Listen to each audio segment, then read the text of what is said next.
Hello, Apple. How are you doing?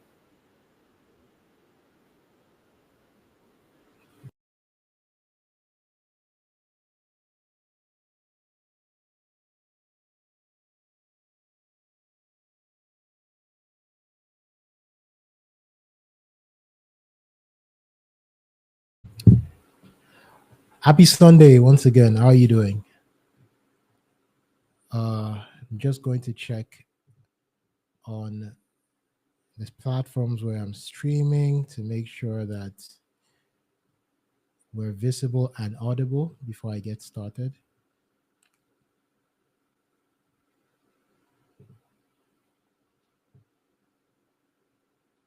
Okay, mic test one, two.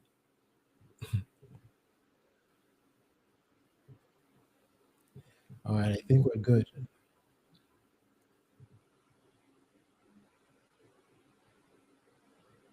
Okay, let me mute myself from these places so that the noise doesn't disturb. How are you guys doing? Um, I'm seeing a message somewhere.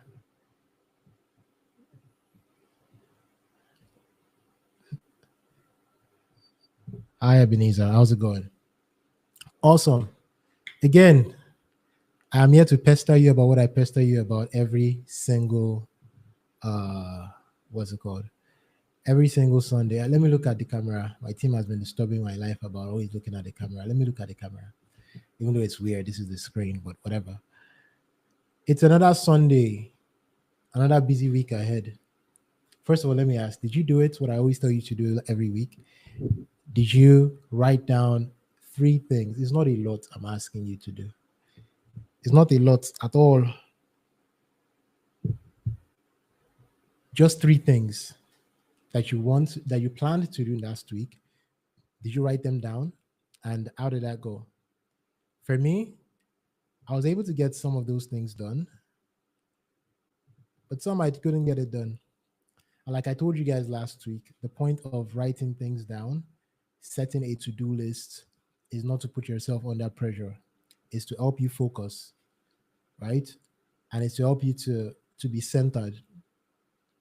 So uh I've asked a couple of people before they when I'm like, hey, why don't you have a to-do list just to go have a list of stuff you want to do, and they're like, yeah, it just puts me under pressure. I feel like I have to get across everything. You don't have to do everything that you set out to do. I know you would like you're a big achiever, right? I know you'd like to do everything, but the truth is, you sometimes you just can't finish it, and that's okay. At least now you know the things that you want to get done. You're focused. You have clarity, unlike being confused about what is next. And you're able to prioritize better. And more importantly, you know what your capacity is. When you know what your capacity is, you know what you can get done per time, it is easier for you to set goals and then hit them because you know what is possible, right? With the resources you have and with the time you have. You understand? So again, I'm charging you this week. It takes 5 minutes maximum. 5 minutes. Just write three things down that you're going to get done this week. Uh, and every morning you don't have to do this because don't let's get it too intense. But what I do is every morning I have somewhere I check just to make sure that I'm still aligned with what I plan to do and I don't forget anything. So I've been doing it for years, and it usually just helps me to feel more in control of my week. So again, I'm telling you, please do it.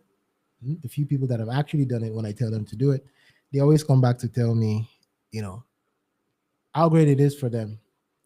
So I hope you do take my humble advice and do that. So today, right, let me give you a picture of what we're going to be doing for the next couple of weeks. Today, we're going to be speaking on the topic, the four forces that unlock your growth. But if I'm going to speak about growth, it's not just going to be from one in one session, right? So this is something that is going to span for a couple of weeks. So I implore you, while you're listening now, whether you're watching this live or you're watching it later, to try as much as possible to not miss any of the sessions. But after this session, we're going to do another series, a quick series about freelancing. If you've been following these live streams for a while, we sort of alternate between speaking about personal development generally, and then freelancing, because that's what I've been doing for years, and I always get a lot of questions around that. So what I'm going to do for the next couple of weeks is I'm going to bring some of my friends who I know that are operating at the top at their the top of their game, and then we're going to share our stories with you. So you stop seeing just my face here every week. You get to see other people, other perspectives, and I stop yapping and you're just wondering what this guy is saying. All right. So today, I'm just going to set the foundation for this series on growth, the four forces that unlock your growth. I'm going to talk about, growth, why it's important for you to take it serious, why it is important for you to understand those forces that unlock your growth, uh, and factors that affect your growth, everything. So if you are somebody that you're kind of confused about how to get from point A to point B in your life, how to navigate the should I say the jungle of life, the way life is right now, that you don't know what to do next, you don't know how to plan the next phase of your life. This might be something that you want to stick around to watch till the end. So let's get started. So what is growth anyway, and why do I want to talk about it? In essence, I'll just say growth is making progress, right? In any way that you can make progress in your life, that is the kind of growth we're talking about. We're talking about, you want progress in, I don't know, the one that most people like to talk about, in how much you earn, progress in maybe your relationships, progress in every facet of life.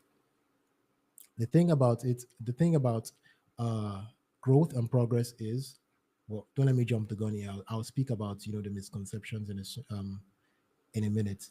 So, first of all, how are we introduced to growth, and how does that affect our perspective of what growth is, and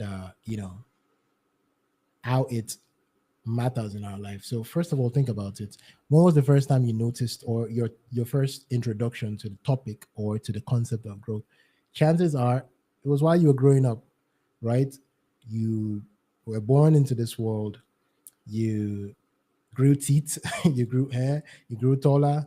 After a while, you developed a consciousness about it, and people started to congratulate you, like, "Hey, you're taller." People started to tell you, "Oh, you're a big girl. I haven't seen you in a while. You're getting bigger. Look at you. Look at your, I don't know, you have more muscles or whatever." Um, that is somatic growth, bodily growth. That is the first kind of growth that um, you know, we're all introduced to. But that kind of growth also leads to certain misconceptions, right? Because it makes you feel like growth should be automatic, and growth is never automatic. At least not the kind of growth you're trying to get right now, right? It makes you feel like growth happens um, by time. Just checking if we're live here because I'm seeing. Okay, checking the chat. Pardon me. It is difficult to not feel like you are just. I'm just staring at the screen, just making sure. All right. So I'm not just speaking and well, not online. Anyway, so the first kind of growth you're exposed to is somatic growth, and it makes you feel like growth should be automatic. It makes you feel like growth just happens per time, right? So it leads to a misconception about growth, which is growth is automatic, growth happens with time, but that is not true. And the reason is, even when you take that way of thinking, that model of thinking into other things, it gives you room for excuses. For instance, if you start a business, right? Say you start a business, or you started a business 2015, it's 2025 now, and it's been 10 years since you've been doing this business. Of course, because of the experience that you've had over the last 10 years, you should be better, doing better than somebody that is just getting started. That makes you think that the reason why you got better is because you spent time on it. That's not why you got better. If you've been in a career path for 10 years, it's not because of the time you spent on it that makes it better, that made you better, that made you a master now. It is because of the experiences that you've gathered, right? But people don't notice that. Most people just think that, hey, man, I've been doing this for 5 years. I've been doing this for 10. Do you know how long I've been at this? It's not about how long you've been doing it. It helps.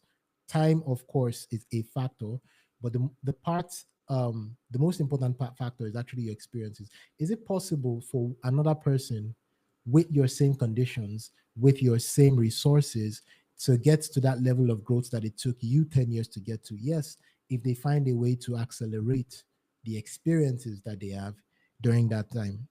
So somebody might spend 2 years achieving what you achieved in 10 years because of the experiences. And not just experiences, reflections.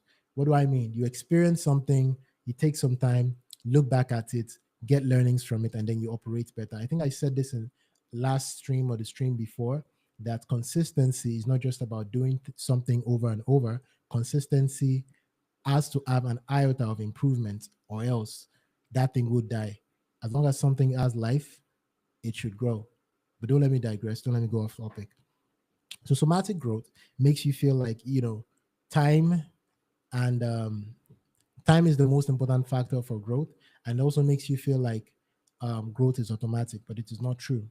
The second type of growth that we are exposed to um, as we are born, or as we go through as we grow through life, is what I call an institutional growth, or institutionalized growth. Pardon me. What do I mean by institutionalized growth? Essentially, you're born, first 2 or 3 years of your life you're at home with your mommy, and then they take you to school. And what happens in school? You go to KG1, and then after KG1 you go to KG2, and then on and on and on and on. What does this mean? Somebody else, some other people have planned out your growth path. There are illusions of choice that I don't want to get into.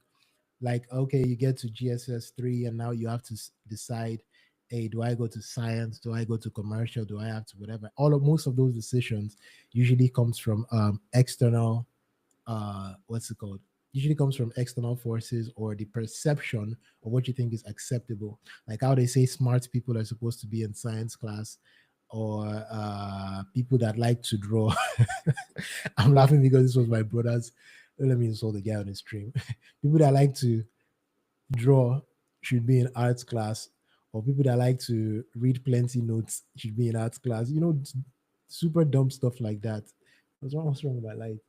Super dumb stuff like that, that just seeps into how we make these decisions. I'm just checking the chats in case people are joining me to laugh at my brother. Don't laugh at my brother. We all made those mistakes. All right. So now I've lost my train of thoughts. Voila. I guess the guy here caught me. Anyway, so there's this illusion of choice.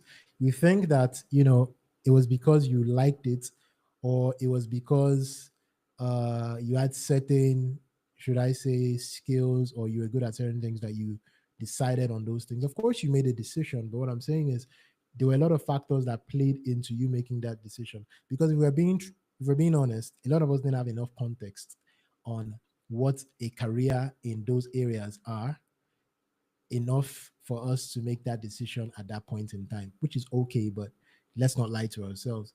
Uh, at least when I was in secondary school, I remember that all of us wanted to do microbiology, uh, biochemistry, computer science, and co. And the truth is, if you ask any of us, I know you also wanted to be a doctor, a lawyer, or whatever. If you ask any of us what those things feel like, or what those things, the real impact in the world, we didn't know. And it's sad to know that that's still the case till now. But again, I digress. Pardon me, guys. So institutionalized growth has plans for you, right? It gives you a sequence. After this happens, after this happens, right? Gives you a few choices here and there, but at the end of the day, you are still going through something that is planned for other people. There's a syllabus that is planned by other people. There's a syllabus. There is a timetable. There are session after session after session. There are rules. There are everything. And that gives you another misconception that there will always be a plan for you. But then, do you know what happens after? Sometimes it happens to certain people, like me, after their first degree. Sometimes it happens to certain people after their masters or whatever. You realize one thing, that after you come out of that institutionalized growth system, you now have to plan your life, and it gets scary. And this is where a lot of people start to take this seriously. This is where a lot of people start to wonder, hey, what do I do next with my life? All your life, growth has either been automatic and you were praised for it. Look at you, big boy, you're tall now. Or growth was planned for you through an institution. All your life, right? All your life, you have judged yourself based on the grading system of an institution or of the society around you. And then now you are thrown into the wild and you're asked to figure it all out. And what does the Nigerian government give you? They give you NYSC and they teach you how to uh, make soap in camp, or they teach you how to bake cake. I'm not saying make any of those things are bad, but it's just laughable because none of those things actually solve any problems for you. Pardon me if I'm laughing at you also. Everybody's also as good as long as you're doing it the right way. Anyway, so this makes two problems. This causes two problems. Number one is the problem of responsibility. What does this mean? Before, you were not really responsible for how far you go. Okay, let me rephrase. Of course, within that system, right, within the system of school or whatever, or even somatic body growth, there are factors that matter on how how well you do in school and everything. But I'm saying at the end of the day, your path is planned. You're not responsible for what you are going to do in 200 level, or what the syllabus is going to say in SS2, or what your classes are going to be in GSS1. So now there is a responsibility problem. Nature grew you, institution shaped you, and now the responsibility is in your hands to figure the rest of your life out. And this is the problem. The reason why it is a lot more difficult right now is because back in the day, the institution did not stop at school. The institution continued. How? Because back in the day, when governments still had, governments around the world still had resources, and economies were going well, people could, bet their lives on the fact that once they leave school, they enter into another system of institutionalized growth, which is a job. And for the next 20, 30, 40, maybe even 50 years of their life, they have a path that is planned for them, right? You go from level this to level that, you get promotions, you get leave, you get access to loans, you're able to buy a house, you're able to this, you have a retirement plan, you have gratuity, you have all of that. But I'm sorry to break it to you, in case you don't know, that is not a reality for, should I say, a big percentage of all of us in the world today. Resources just aren't enough to put you into another institutional, what's it called? Institutional system of growth. So you have to take responsibility for it. You have to be creative. You have to plan your own growth. And these are the problems. The schools, society did not teach us to be creative enough to plan our own way. The only thing that school and society teaches us is to follow the rules. It's good to follow rules. I'm not saying you should break rules. Don't go and do something bad after this and say it's me that say you should break rules. It's just to follow rules. It's just to follow the system. And the second problem is accountability. Before, you were accountable to syllabuses, you were accountable to grading systems, you are accountable to whatever. Now, what keeps you accountable? If you want to, if you're making, I'm going to talk money because I know that's what most people relate with. But start talking relationship now, most people will be like, who that will help? I personally don't even want to speak about that. Or if I start speaking about other things, let's use the most easiest, most trackable way to talk about it. Say you're making 100,000 naira per month. You want to start making 200,000 naira per month, right? Let's say that is the metric you want to choose, right? Again, institutionalized system of growth gives you metrics, A, B, C, D, whatever, right? But when you're out on your own, there are no metrics. You create your own metrics, right? So let's say the metric you want to focus on is money. If you're able to feed yourself, pay rent and whatever on with that, there's nothing really keeping you accountable to actually reaching that goal that you want. Hey, I want to start making a million naira per month from 100K. There's nothing keeping you accountable, really. You can choose to keep living that life or you can choose to not. And this is the problem. This is the fundamental problem. And that is why personal growth is very difficult, because we have been trained to expect growth to be automatic, and we have been trained to expect growth, to think of growth as something that just happens per time. We have been trained to just expect growth to go according to the plan that other people have laid out for you. But the way life is right now is not like that. And the problem, I want to touch on something about accountability, is let's go back to that example of 100K trying to become somebody making a million per month or whatever, right? The sad truth about this, and apologies to anybody that maybe may be in this situation and I'm using it as an example. I'm not saying this to be insensitive, because I'll give a balance after. The sad thing is, someone may never get the motivation or the ginger, put more roughly, the ginger to make that jump from, say, 100K to a million per month, until life forces accountability on them. And that is why a class like this is important. I don't want you to wait until life forces accountability on you before you start taking your growth seriously, right? Oh, now I'm married, I have 2 kids. This house is becoming too small for us. Oh, now I have to go and look for a big house. A big house costs more. Now I really need to be making more money. Forced accountability. Oh my God, my wife is pregnant. This is our third child. I have school fees to pay. You know, well, I'm speaking from the man's perspective because I'm a man, right? But you understand that kind of thing. Forced perspective, forced accountability. I don't want you to have to wait for life to force you into accountability before you start to take your growth seriously. So now let me speak about what even makes growth possible, right? Before we talk about unlocking the forces that unlock your growth, what makes growth possible for you? And I think I've mentioned it on one of these streams before, that I studied agriculture in school. So allow me to use agriculture to explain to you what would make your personal growth possible at all. Give me a quick second to check the comments just to make sure that all is good, because after last session, hey, I see people laughing. What did I say that was so funny?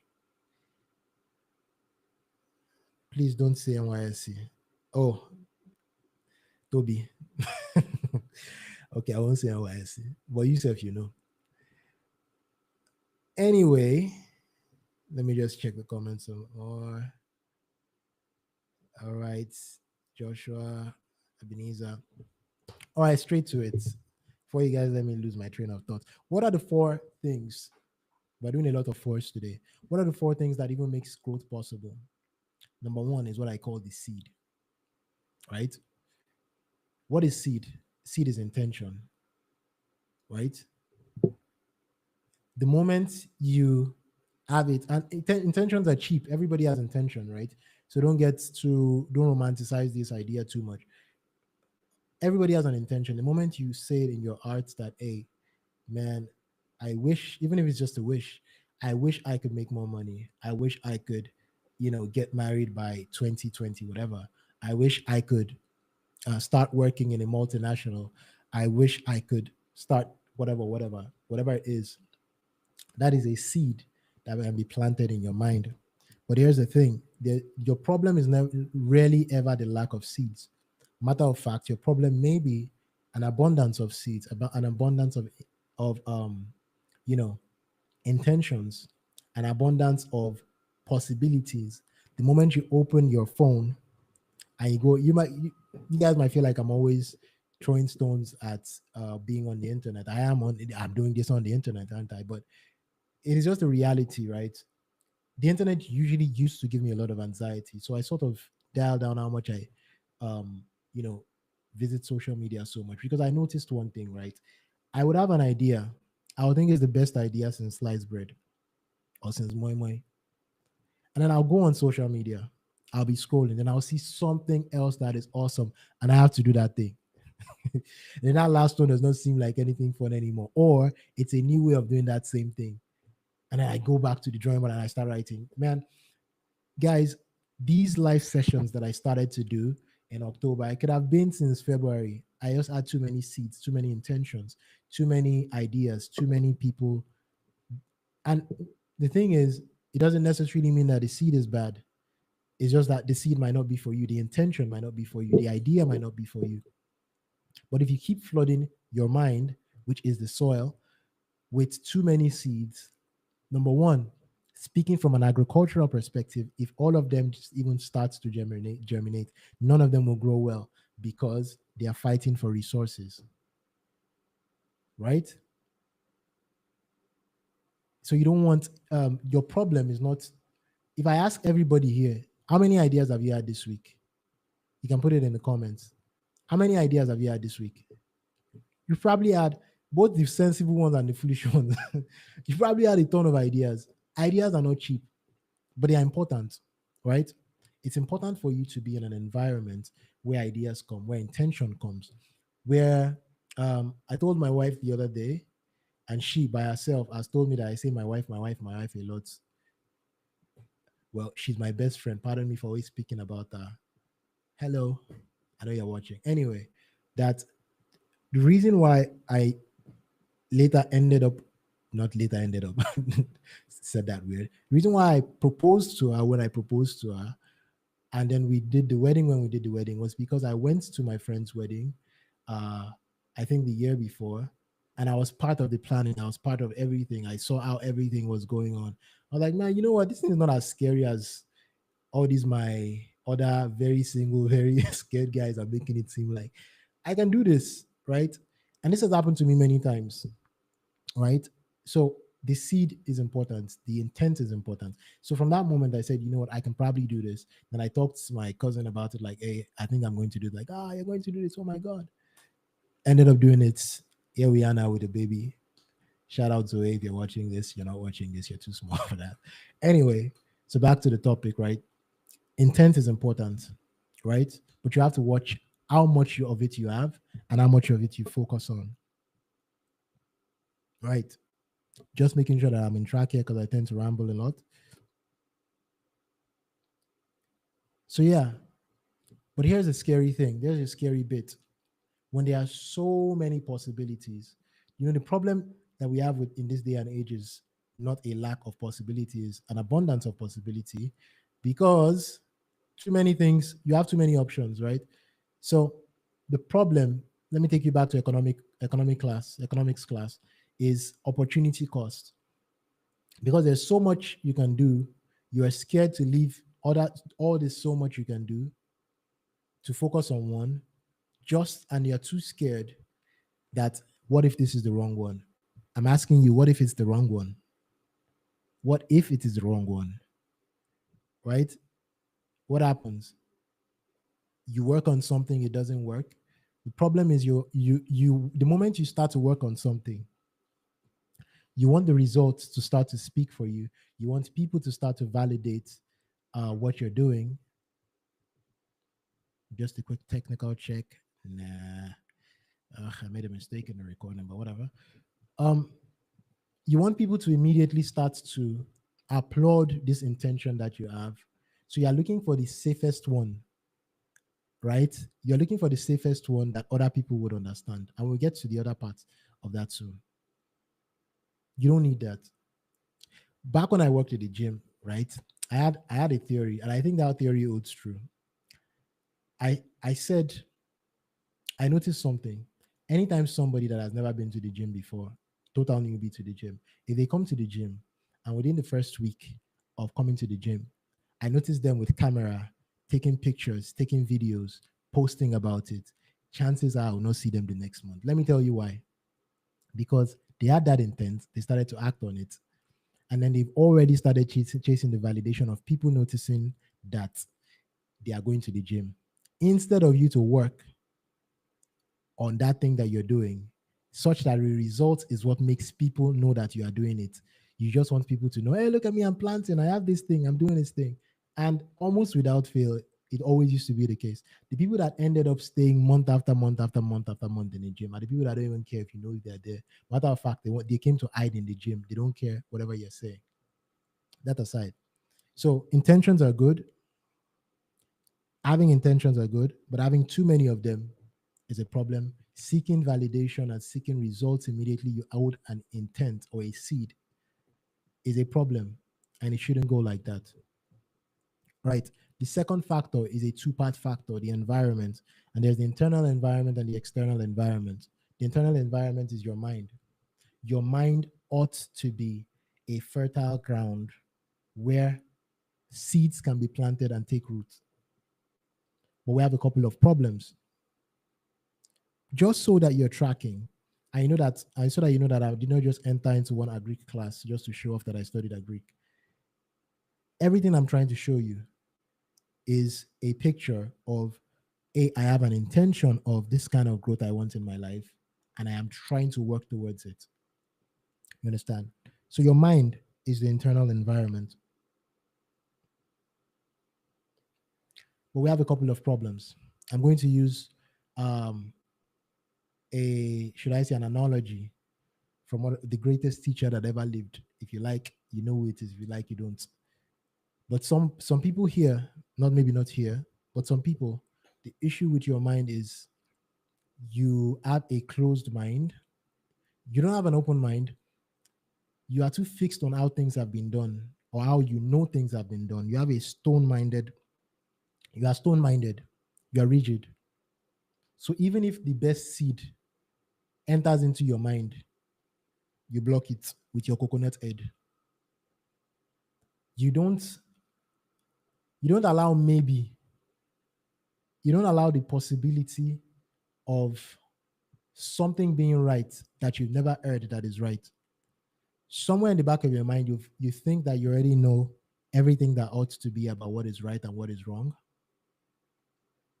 And because of that, you can never grow, because no seed, no intention will last in your mind. Anything that you're going to do is going to really get you to grow, is going to take you to a space of the unknown. It is going to test your resolve. It is supposed to expand your mind, but you will not allow it because you are stone-minded. You don't have an open mind. Not to jab certain people, but there are certain people in a certain city that I'm living in that the way they do business is the way they've always done business. They don't try to expand. They don't try to get you better offers. They don't try to get you premium offers. They just want to sell you. You ask them for Coke, they say there's Biggie Cola or American Cola, and they'll say, that one too is nice now.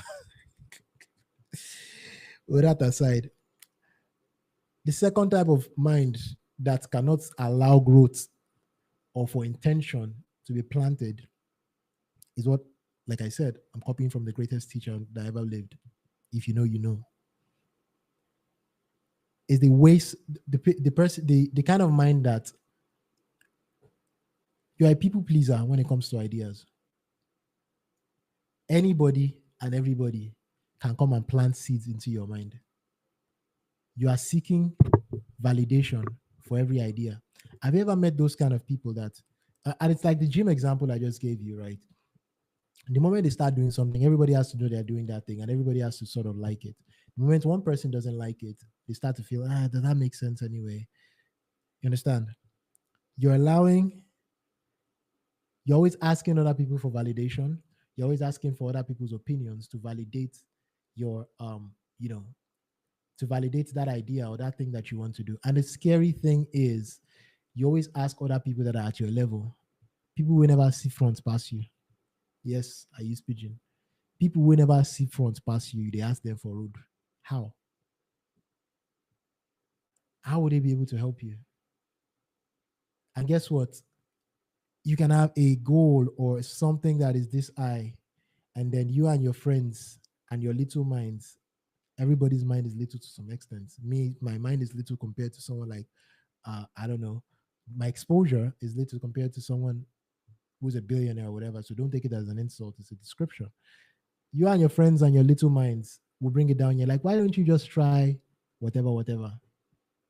And just like that, that intention dies, that seed dies, because you allow too many people. You allow too many people, too many opinions. Imagine if you plant something in the ground. You now say, come and see this thing that I planted. One person now took it out. It's like he planted it to put it down. Another person come and say, are you sure that place? Shift it, and they shoot their hand. Of course, it's not going to grow. That's not how you plant. You commit to what you've done and you believe that it's going to work out, and you accept the possibility it won't work out and the possible embarrassment that comes from it. Because here's the thing, even if you get embarrassed, that's actually a good thing. Let me tell you why. Because that's where it ends. If you if you do something and it doesn't work, it ends there. If it works, there's more work. If it works, there's more work, right? I'm not saying you should now be sabotaging yourself, but I'm just trying to let you see the two sides. There's always a good side and a bad side of everything. The next kind of mind that will not allow growth, we're still talking about your internal environment, is you that you'd allow thorns, worries, and opinions. I think I already touched on opinions, worries, and self-sabotaging thoughts.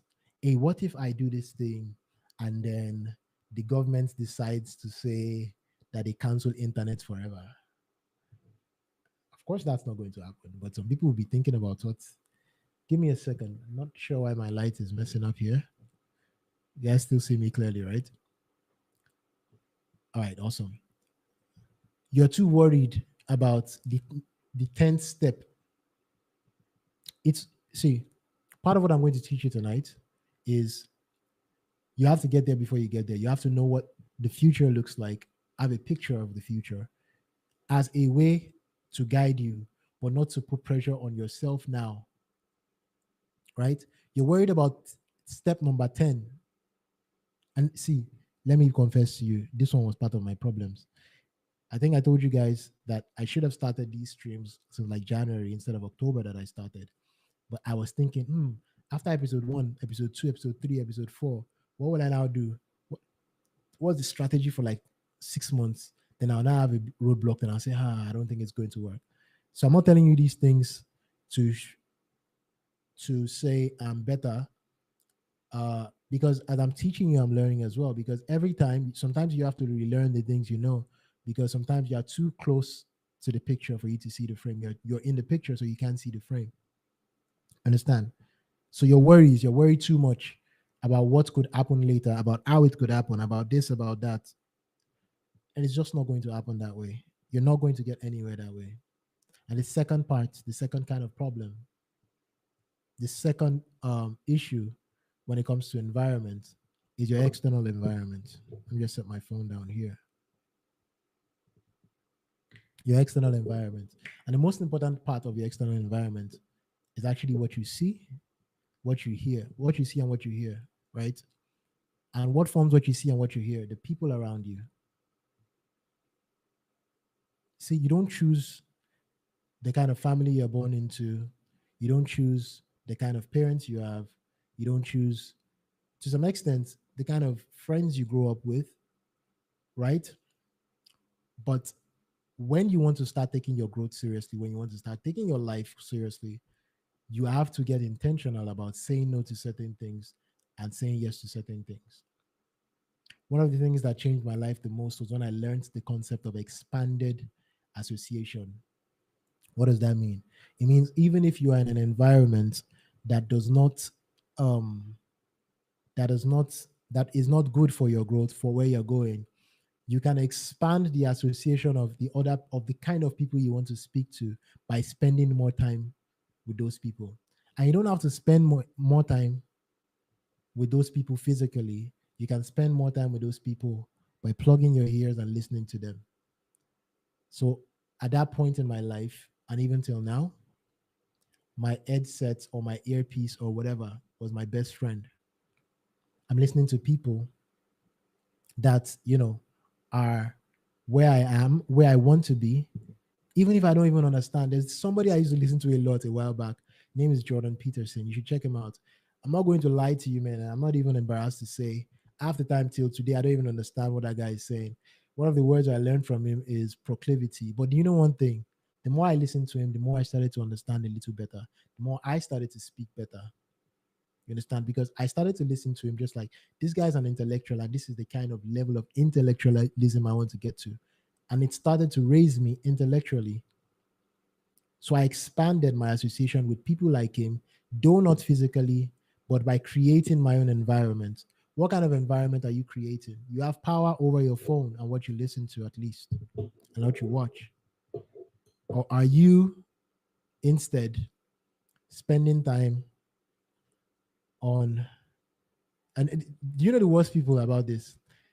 I like people that just watch any stream, sit down watching people playing Call of Duty online or watching Pella or whatever.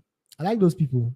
The people that I don't like are the people that watch just to complain about watching. Like, why do people even watch? And I watched him the other day. He was saying, if you're why are you, why were you even watching in the first place? But that's not where we're going, right? Don't let me digress again. Practice that thing that I just said. Expanded as association. You don't have to be around people to be around them. You can minimize the impact of your immediate environment by choosing environments you want online or in other places. The more time you spend, if I spend 2 hours in a day listening to somebody that is far better than me, and I know that these people that are around me, that all of us are the same, the amount of time we gist is not more than 30 minutes. That person is already having more influence on me than the people around me. So you have to pay attention to your surroundings. You places you need to avoid anytime that you're talking to somebody. And you see, the people that I don't like to talk to the most, and just in case there are people like that are on this stream, I am wondering why I don't used to reply to your WhatsApp. I don't like to talk to people that all they want to do is complain about how bad the economy is. Right? Now, somebody here might be saying you're speaking out of privilege. You've been doing freelancing. Maybe you've made some money. No. That's not it. I've always been like that. Not always been like that, but for the past 5, 6, maybe 7 years, I've been intentional about what I focus on. If you complain, whatever you complain about can't grow. You complain to be able to complain some more. Right? So anybody that all they talk about is defeat. You see, there's an understanding that everybody has that keeps everybody at the same level. You know how, there's this skit or there's this sound that people like to use in skits where the girl, I think she was confused about what they were doing. They were like asking her for they were talking about like all these things that they will ask you questions. And then she just went into default mode. And this Nigeria is difficult, something. I don't know if you guys know that stuff. There's this way that once you sit down with 2, 3 people, everybody just wants to complain about Nigeria, or everybody just wants to complain about the current situation.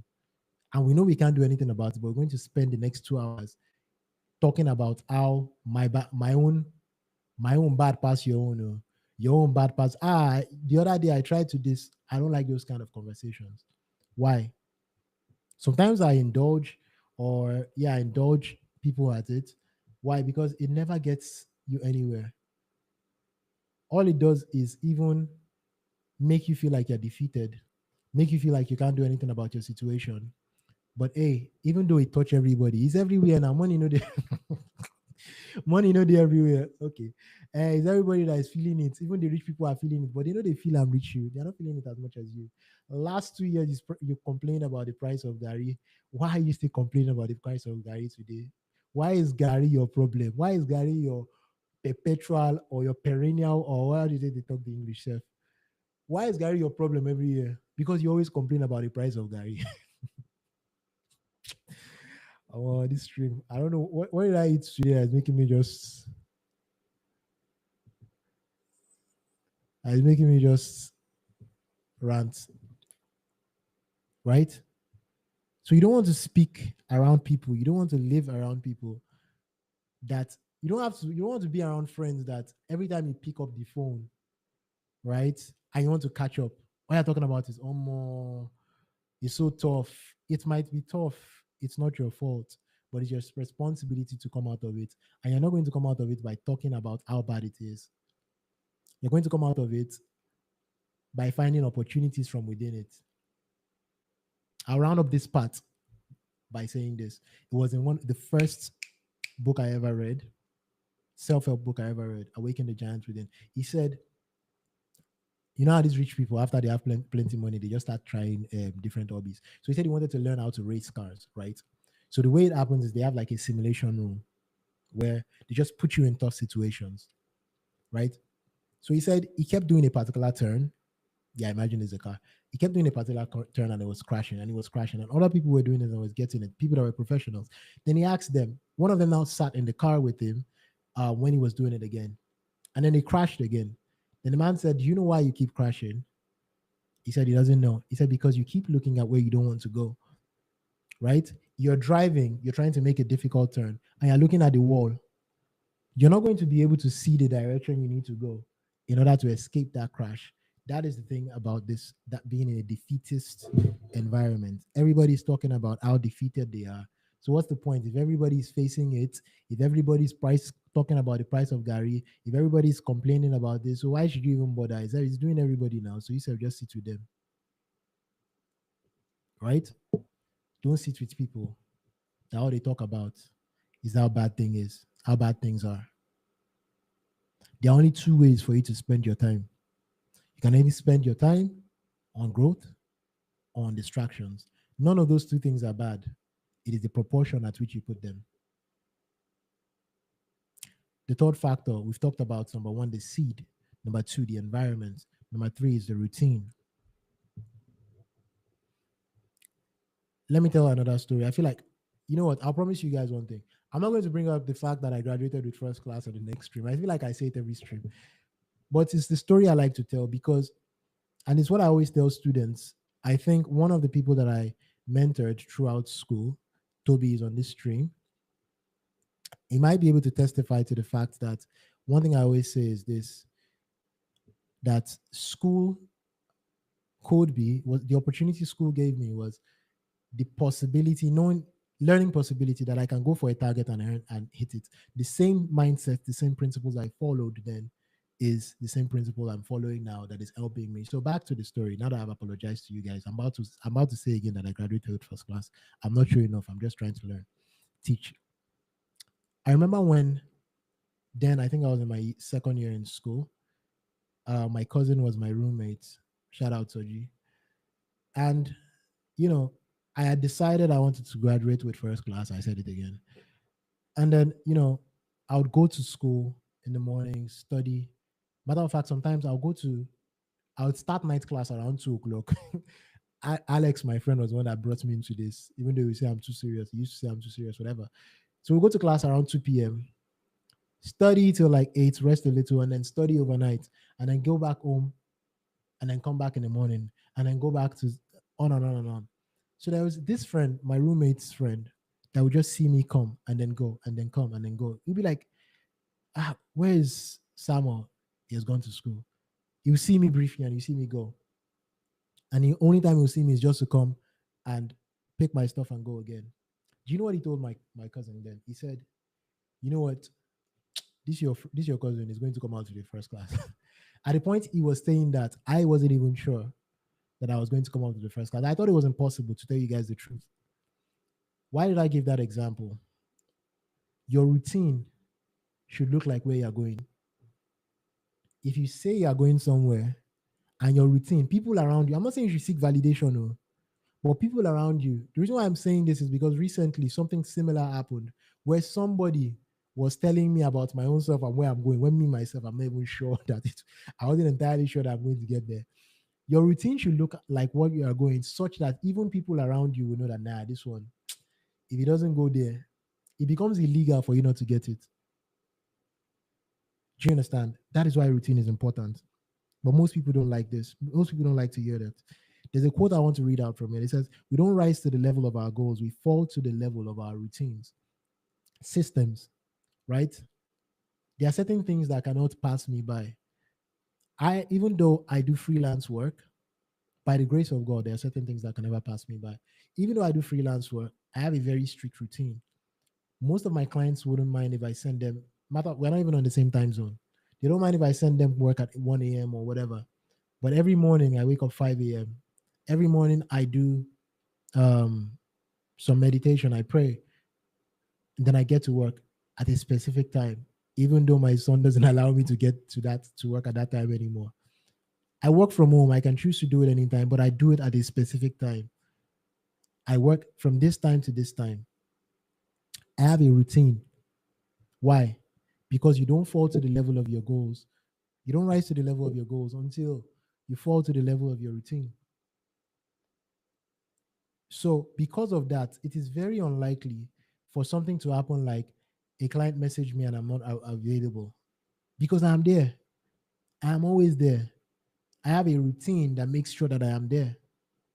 And that is why when I teach about freelancing, I always talk about the fact that I'm not boasting about it, but one of the results of me having this kind of routine is most of my clients are my clients for more than a year, except if you are not a very interesting person to work with. Most people I've worked with since the beginning of my freelance career, most of them I still work with till now. One of my oldest clients I've been working with since 2023. One client that I was working with in 2022 came back in 2025 to say, can we work together long term? Why? Because I trusted to get certain results for people because of my routine. That it is not because I'm smart. It is not because I am this, I am that. I have a routine that makes it almost impossible for me to not get results. When you plant the seed, you have an intention, you plant it in the soil of your mind.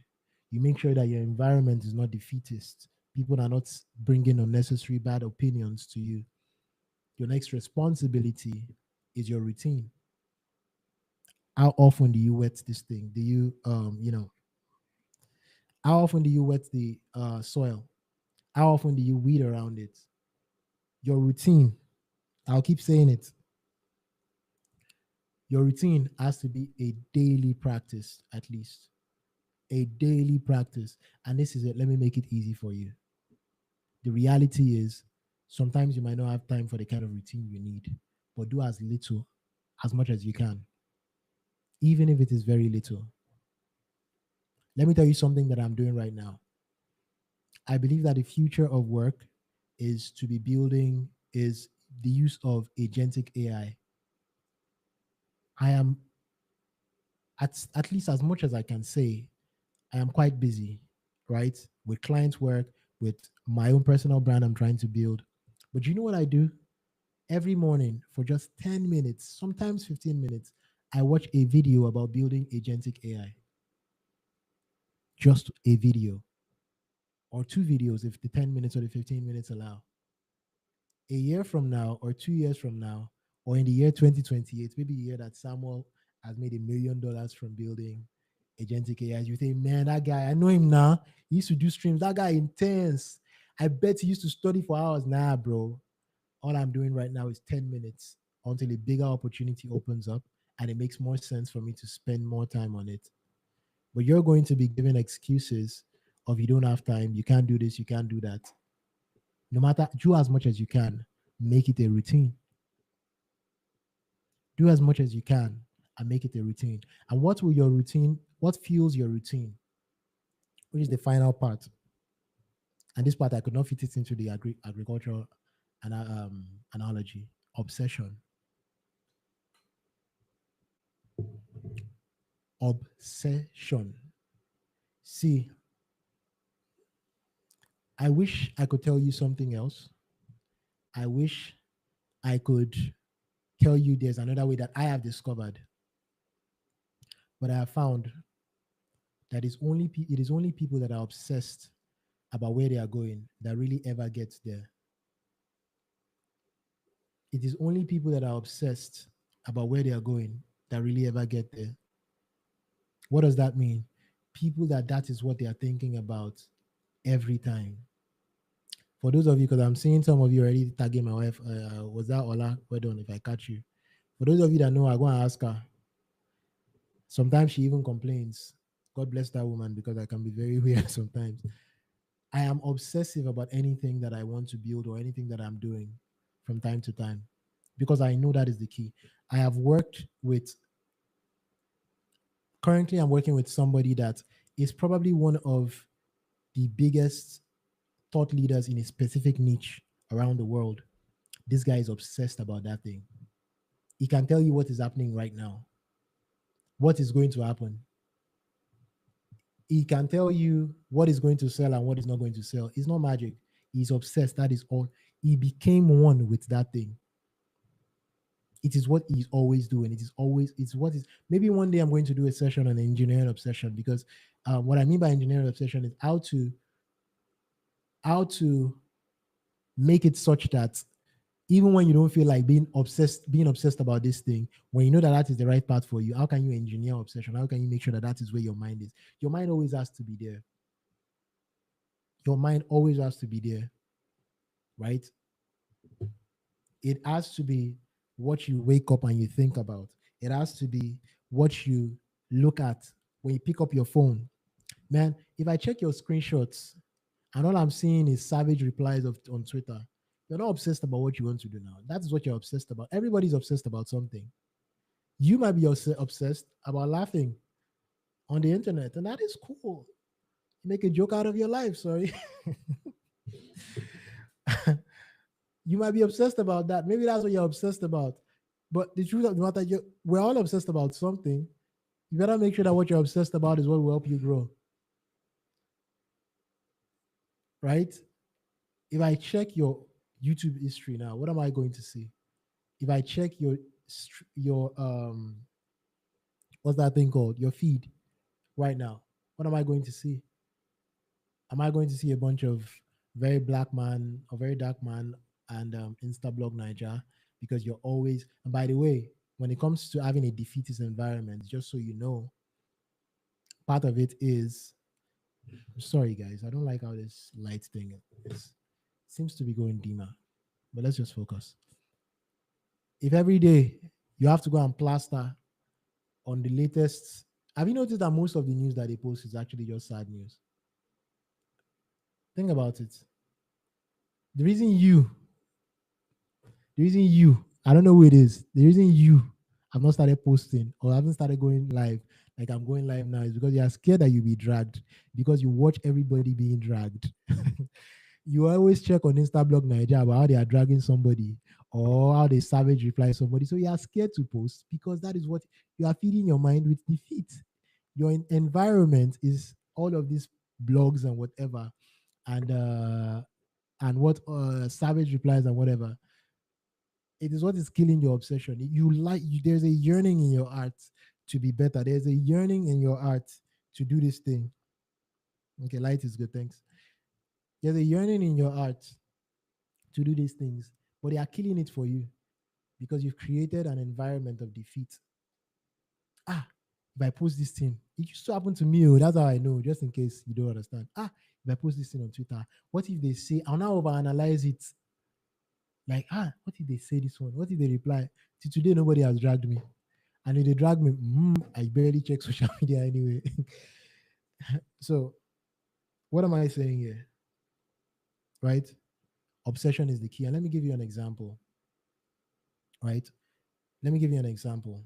When you are trying to change your life, when you're trying to live a new life, it is like you're trying to birth something.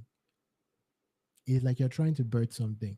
One of the best and scariest experiences I've ever had in my life was when my son was born. I was in the room, I was there when, it was getting close and close. You know what I was noticing? There's something they call contractions. We will hear about it. The people that face it, they will tell you more about it. But the little I know about it, respect to women. Shout out to every woman that has gone through childbirth or that is going to go through childbirth. Do you know what starts to happen? Because it is time for something to be birthed, the muscles start to contrast obsessively. You didn't see that one coming, did you? It starts to contract obsessively. It gets harder and harder. It starts more frequently until it is time for that thing to come out. That is the same level of intensity. It has to feel like you're trying to give birth to something. The pain, I hope women don't come for me for that. I know that the biggest pain in this world is the pain of pregnancy and birth. It's just an example, please. The pain, the obsession has to be like you're carrying a baby. At night, you are getting up because you're uncomfortable.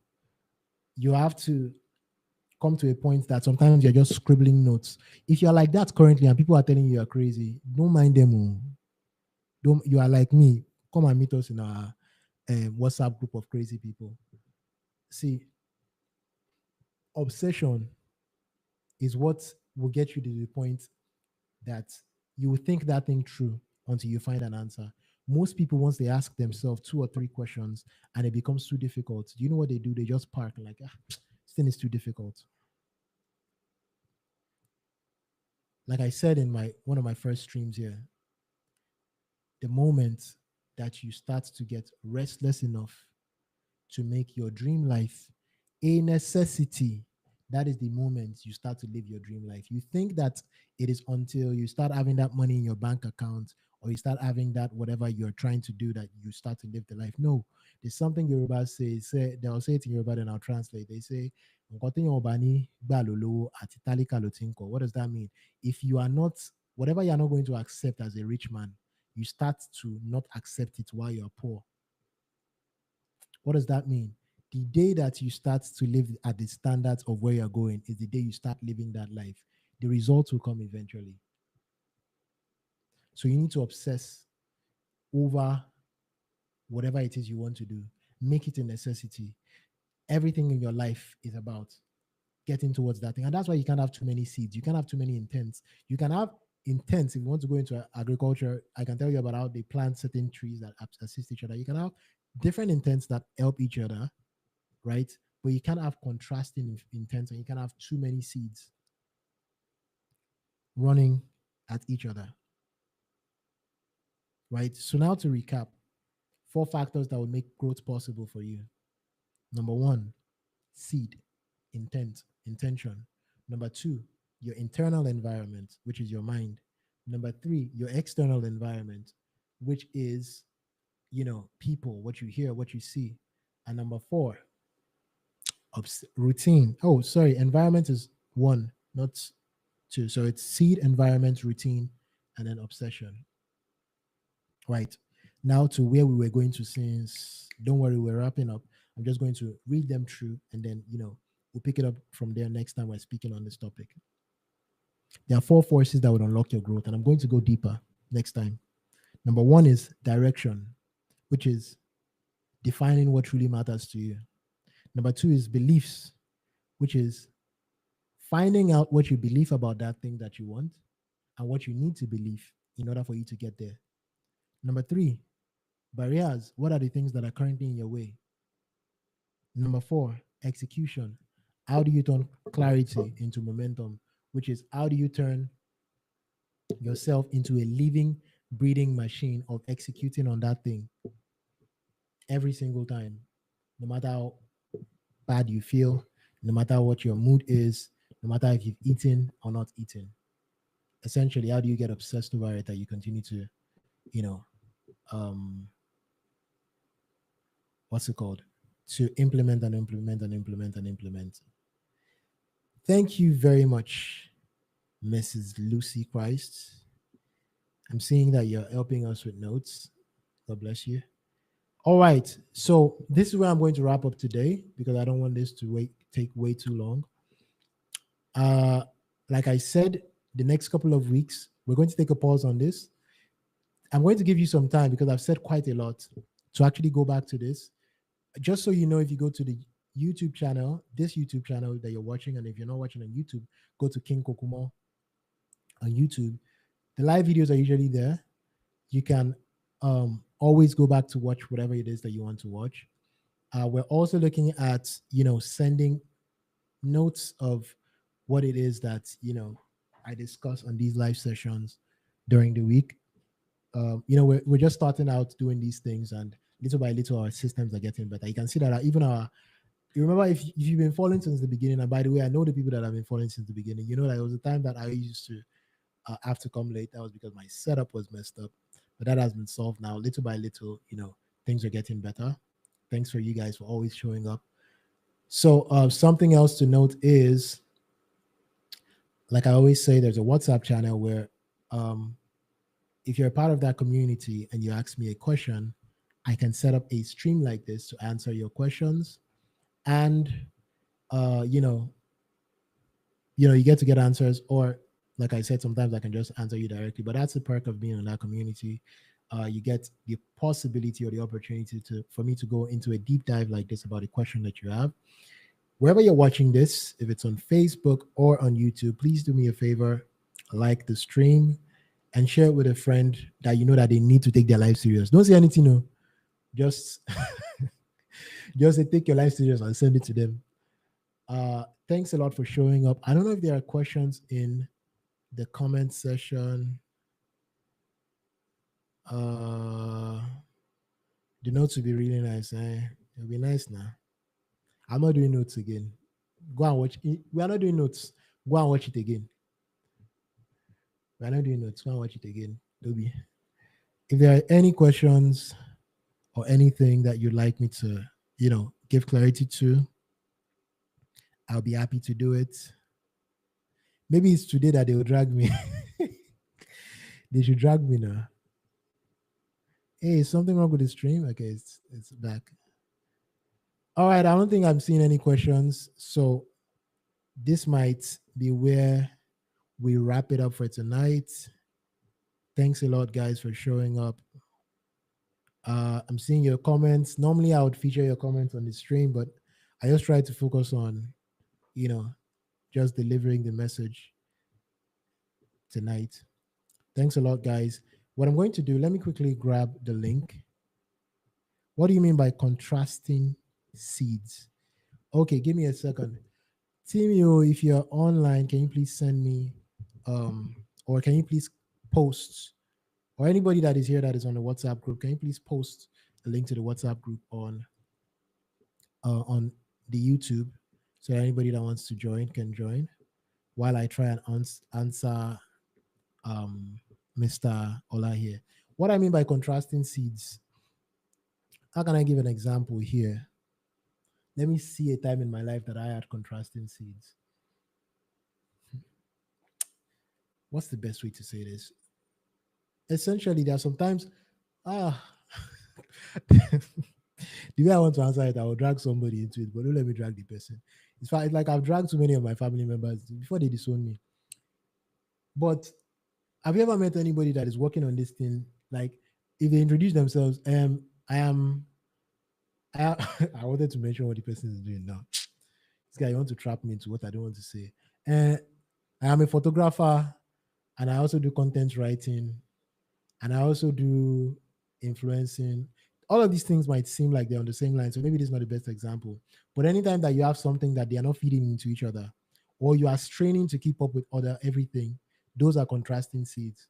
And funny thing is, you might have complementary seeds like intents that are about the same, right? But the truth is, doing too many of them would also diminish all of them.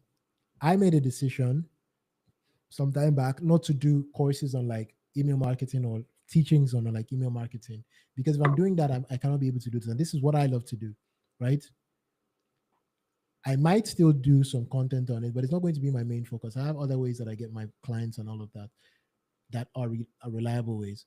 But if I'm doing that and I'm doing this, they're sort of contrasting, even though they seem like they're the same thing. It's better I focus on one thing. Maybe later I might add that. Maybe later I might expand into that once this is, this has taken root. But, I don't want one thing to be disturbing the other. I hope you understand, and I hope that answers your question. Let me see if anybody has been able to put the WhatsApp. Okay, it doesn't seem like it. So let me quickly grab it and put it on before I go. 1 second, guys. Just in case you have any questions, I can still take questions while I am doing this. By the way, if you're one of my OG people that have been following me for a while, you know that I used to do a newsletter on Tuesdays and Thursdays. And then when I became a dad and life showed me a new dimension, I sort of took a pause. But I'm coming back this week by God's grace. So expect something. If you're not subscribed to my newsletter, where I essentially give nuggets about growth and mindset and stuff like that, you should join the WhatsApp group. We'll send a subscription notice. Oh, it's in the comments. Awesome. Thank you. We'll send a subscription notice out for you, how you can subscribe to my newsletter from there. I don't see any questions. Thanks a lot, guys, for joining. Okay, let me post it on YouTube as well because there are people there. Thanks a lot, guys, for joining this stream. Until next week, and thanks a lot for being active on the comments. Until next week on your almost award-winning, not looking for award, but it would be nice. Welcome back to Substack, Chief. On your award-winning Samuel Kokumo Live Xperience. See you guys next week. Take care. Oh, don't forget, write down 3 things that you want to get done this week. 3 things you want to get done this week. I'll ask you next week. Goodbye. Did you know I end?